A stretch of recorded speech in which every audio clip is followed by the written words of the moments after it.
Bolo amin'izay vaovao ny toekarena izay hatrany tena indray anjara tamin'ny fihaonana tampony ho an'ny mpandraharaha eran-tany Global Entrepreneurship Congress izay notanterahany tany Turquie farany teo i Madagasikara.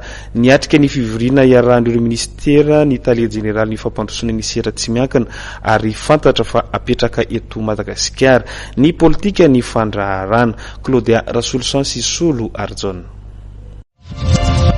Ny ministéran'ny industrie sy fampirobonan'ny sehatra tsy miankina manokana zany dia niatrika ny ministériel ny startup nation, zany hoe isan'ny firenena zany andray anjara amin'ny fametrahana ny politika ny entrepreneuriat na ny fandraharana eto tany zany sa metraka an'izay eto Madagasikara. Dia zay zany antony ditany nihoana tamin'ireo mpiara-monina antoka sy naka fanakalotra kefa tamin'ireo firenena efa manana an'izay politika ny fandraharana zay ho apetraka aingana eto a Madagasikara fa ireo mpandraharaha zany cadre zany ahafahana mandraharaha eto amintsika. Ny lesika teo aloha tamin'ny mbola tsisy ny politika fandraharana zany hoe tsy lesika ihany le izy satria tamin'ny voalohany zany ny tanana aloha zany olona ny antony hoe mahatsara ny fandraharana indrindra amin'ny resaka fampandrosoana. Fanentanana zany no natao satria ny fandraharana irery ihany no ahafahana miala aingana ao anatin'ny fahantrana lalina.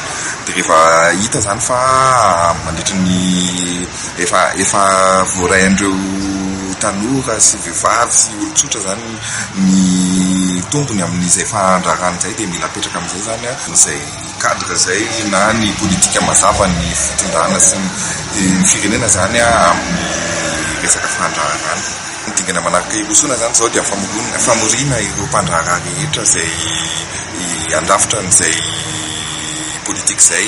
État des lieux aloha zany no atao voalohany izay atao amin'ity mois de juin ity dia avy eo aorinan'izay zany avy amin'izay état des lieux an'ny fandraharana zay ahitana olana rehetrarehetra sedray ny mpandraharaha ny sakatsakana rehetrarehetra ho an'ny tanora izay maniry anao an'izany fandraharana zany dia aorinan'izay no ametrahana ny politika mazava ny lalana izorana fandraharana zany nasionaly na eraky ny Madagasikara.